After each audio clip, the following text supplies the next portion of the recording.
Hello, and welcome to the first video in a new series where I take a look at the Namco Museum series, starting where it all began with Namco Museum Volume 1 on the PlayStation 1. This game holds a very special place in my heart because I've known it for my entire life and have very fond memories of playing it on my dad's PlayStation 1. And now I finally get to relive those memories with a physical copy of the game for my PlayStation. The PS1 games are often swept under the rug and aren't given the recognition that I feel that they deserve, having a fully featured virtual museum living up to the museum part of their title. Without further ado, let's get into what makes this game so special to me. Let's load it up and see something life-changing.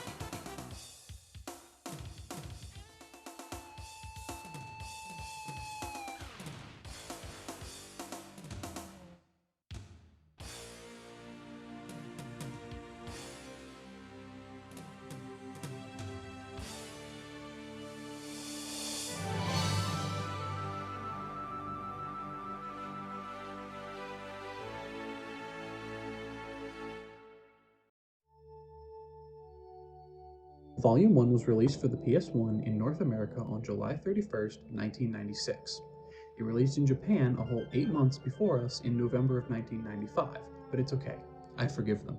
It comes with 7 games, some more iconic than others: Pac-Man, Galaga, Rally X, New Rally X, Pole Position, Bosconian, and Toy Pop. The game most prominently features a virtual museum where you can explore exhibits based on each of the included games.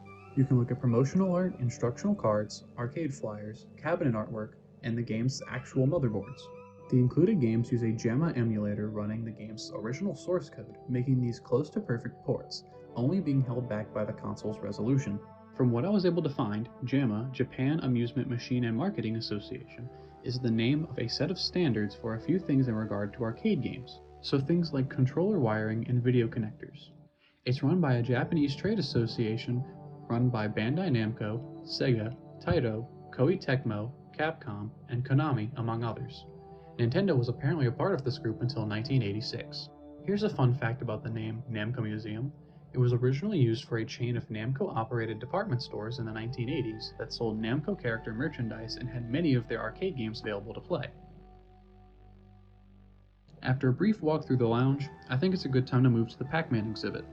The Pac-Man exhibit had a lot more merchandise than other exhibits, all of which was Japan exclusive, so I am a little jealous. However, there is also all the previously mentioned promotional art, instructional cards, and motherboard available to view in all of their crusty PS1 JPEG glory. The room itself is actually rather peculiar. The Pac-Man room is based on Pac-Man 2: The New Adventures and not the classic maze as I had expected. The music, however, is not from that game, but is an original remix based on the startup jingle heard at the start of the arcade game. But that's enough from me. How about you guys take a look at the room for yourself?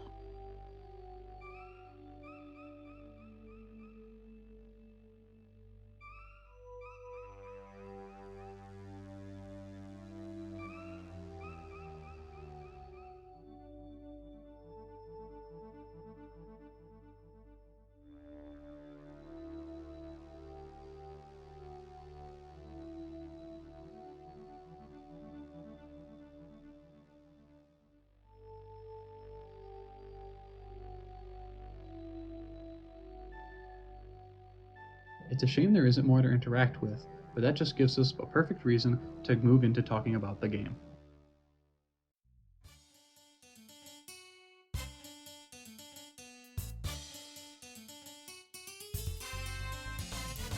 Classic Pac-Man, a game that needs zero introduction.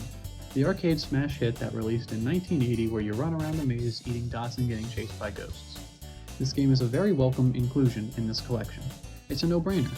You can't have a Namco Museum without Pac-Man. I believe Namco knew this because every volume of this collection includes a Pac-Man game. As classic Pac-Man is, there isn't much more to say about it beyond what has already been said. So why don't we move into our next exhibit, Galaga.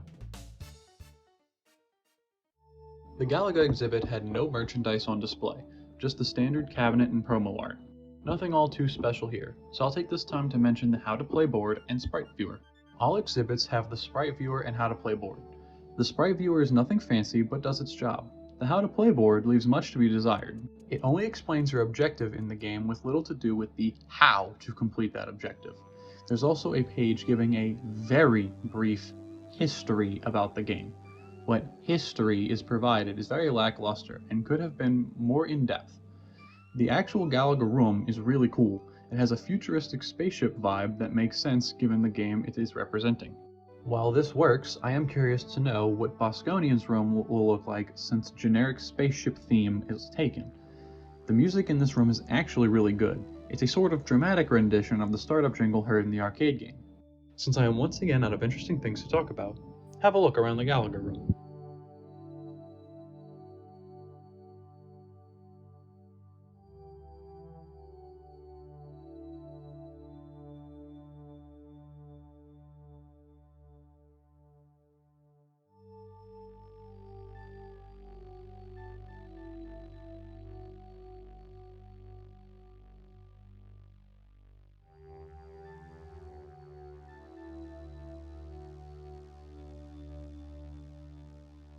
Since the only thing to interact with here is the game, let's go ahead and move on to talking about that.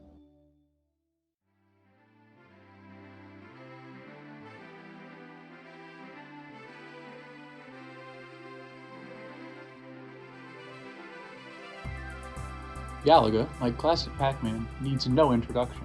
Galaga is a classic arcade shooter that was wildly more successful than its predecessor, Galaxian. Released in 1981, it's the game where you move left and right to evade enemy missiles and fire your own back to destroy them. This is another no-brainer inclusion and another welcome one at that. Also like Pac-Man, there isn't much else to say, so now seems like a good time to move on to the next exhibit, Rally X.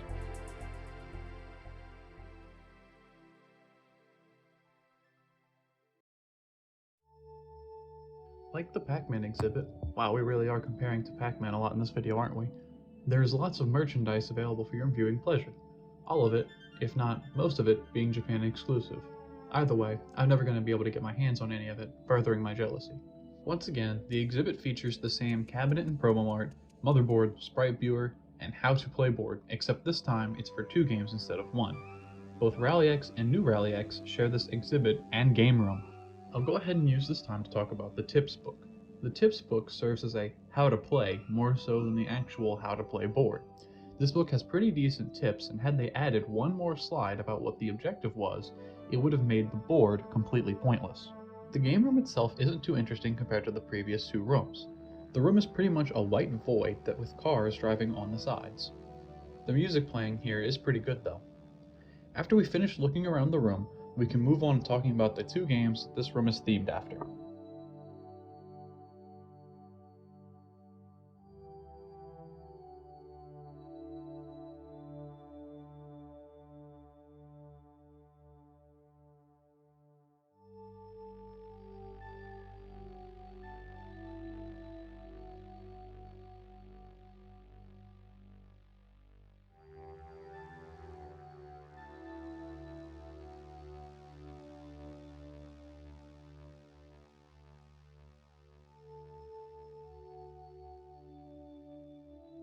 Once again, there's nothing to interact with besides the games, so let's get on to talking about them.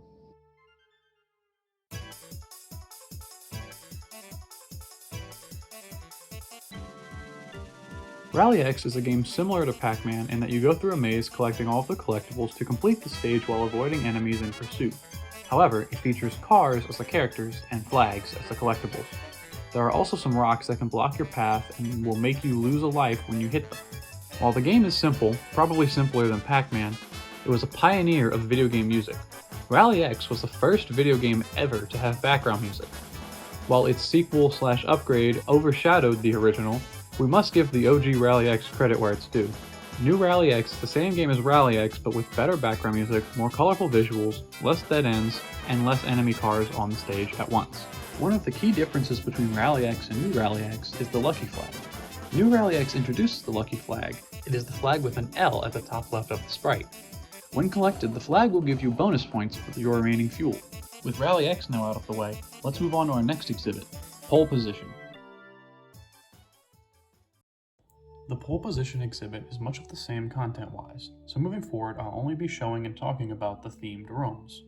The pole position room is a pretty substantial step up from the Rally X room. Fittingly, the room is set up like a racetrack. The room feels like I'm standing on the pole position track before the race starts. The vibe here is amazing, however I can't exactly say the same for the music. It starts out fine, but a few seconds in, there are car sound effects that kinda ruin it for me.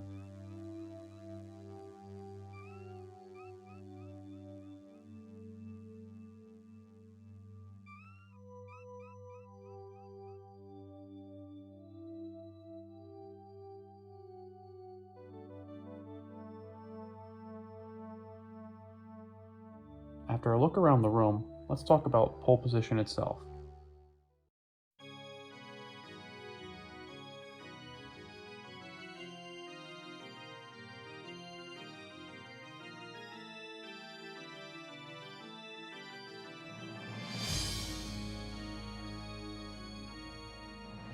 Pole position was unique from many of Namco's other titles because it was licensed to Atari for distribution in North America rather than Midway. It was developed by Toru Iwatani, whose name should sound familiar to you if you are at all familiar with Pac-Man. It was evidently the most successful arcade game in 1983 and had an animated series created based on it. Pole position also received a sequel, which was included in Volume 3 of this collection. The game starts with a qualifying lap to determine if the player will make it to the final race. The final race is the same track but with more cars and a strict time limit. The game ends when the time runs out or after a player completes 4 laps. Well, that does it for the racing games. It's time to move back into the space games with our next game, Bosconian. The Bosconian room is just wow. Visually, it is super cool. While it is kinda just a void with a starry space texture scrolling around the room, it is still super cool. I really like the added enemy base circling the room as well. It really adds a nice touch and a necessary one considering it was the only thing here to make the room definitively Bosconian. The music here is also super good. I could see myself jamming to this in my car or while walking to class.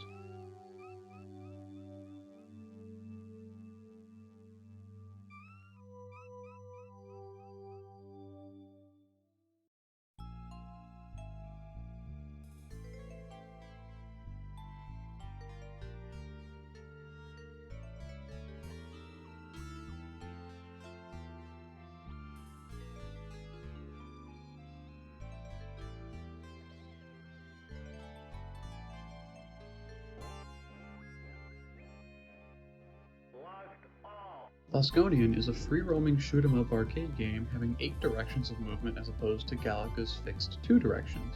The game originally ran on Galaga's hardware modified to work with Rally X's video system. It is Namco's first game with a continue feature. The game also won the 1982 Arcade Award for Best Sci-Fi Coin-Op Game in January of 1983. You go around shooting down enemy space stations in each stage. You must shoot these down while avoiding asteroids, cosmomines, and enemies. There's a radar to tell you where things are on the stage and a condition system telling the player how dangerous things are getting. Condition green is normal with little to no enemies. Condition yellow is dangerous with there being a moderate number of enemies, and condition red is extreme danger with lots of enemies swarming the player. Condition red only occurs when a spy ship is not shot down. The stage ends when all enemy space stations are destroyed. With all of the space shooters covered, we can move on to our 7th and final game, Toy Pop. The Toy Pop room, while also a void like Bosconian, is very lame. It feels like they ran out of time with this room or something. The display case in the middle of the room is cool, but you can't get close enough to get a good look at Pino and Acha, the playable characters in the game. The room could have been Majo's castle or something. It had potential, but it was squandered.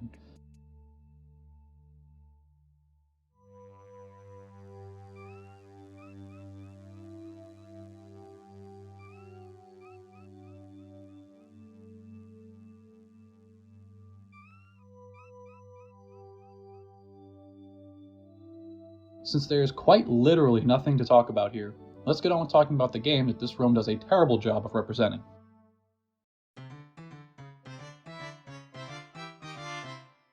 Toy Pop is a multi-directional arcade shooter game originally running on Little Rabble hardware.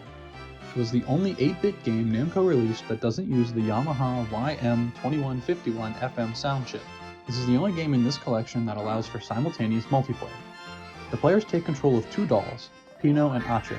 They must collect golden hearts in each stage, referred to as boxes, to open the exit door while fending off hordes of enemy toys, each requiring a unique weapon to destroy. The gift boxes that make up the stage may contain food items to give the players bonus points, weapons to defeat enemies, or bonus items that, if 3 are collected, earn a special effect. The 7 turns the player into a tornado that can destroy anything in their path, and the star gives the player a weapon that can defeat any enemy. For the longest time, I wondered why this game was never talked about, but in doing research for this video, I found that this game was not released in the US outside of this collection and the recent Arcade Archives release. Well, with all 7 games now talked about, what do I think? I love Namco Museum Volume 1. Like I said, I grew up with this game, so I'm a little biased with this particular collection of games, Volume 1. So really, all this is going to amount to is me telling you that you should check it out, just because. This was where I got my introduction to Namco arcade games, other than the plug and play I had around the same time. I really like this collection. The games included, in my opinion, even after all this time, I still think are solid. During the time that I've been working on this video, I've been playing so much of I've been playing so much of the games in this collection. I'm starting to get actually really good at some of them. My high score in Galaga right now is 98,000 points. All of these games, anytime I see them outside of this, I still immediately think of Namco Museum Volume 1. This collection is really well done. I really like the museum part of the game, despite the fact that it's on the PlayStation 1 and it's a little hard to see some of the images. It's a good idea. And it's a shame we haven't seen this museum idea since the PlayStation volumes. I would definitely like to see this come back in future Namco museums. Something that kind of did bug me was that a lot of the rooms felt very generic and not specific to the game that they were representing. Like Bosconian's room was just kind of a space void, but it was still cool. Galaga's was just the inside of a sci-fi spaceship. It could have worked for Bosconian too. They all worked. The only room I really had a problem with was Toy Pop. Toy Pop's room was extremely disappointing. The music playing is good, but the room, of course, could have been better. The game is much better than the room lets on. So here I have volumes 2 and 3. These are videos I will make later. These will not be as biased as Volume 1 is. I have a lot of love for Volume 1. These I got literally the day before I recorded this. So you'll see these reviews come out in time. I will likely make a different Namco Museum entry video before this, like Namco Museum DS. I might make a review on that before I make a review on this. This video is much larger in scope than many of my other videos on the channel, and I think that this video has turned out pretty good. There are some things I think I can do better for the next one, but this was a learning experience. Let me know which Namco museums you think I should cover in the next entry of the series, because like I said, it will not be this. This will come out just later, and let me know if you think there's anything that I missed. I do plan on making a follow-up video that goes more in depth on the museum by itself, and I just kind of look at things and react to them or whatever. But let me know if you would like to see that, because I'm not entirely sure that I want to do that, but if there's a demand, I will do it. It just won't be, you know, tomorrow. And with all of that said, thank you for sticking with me to the end, and I will see you all later.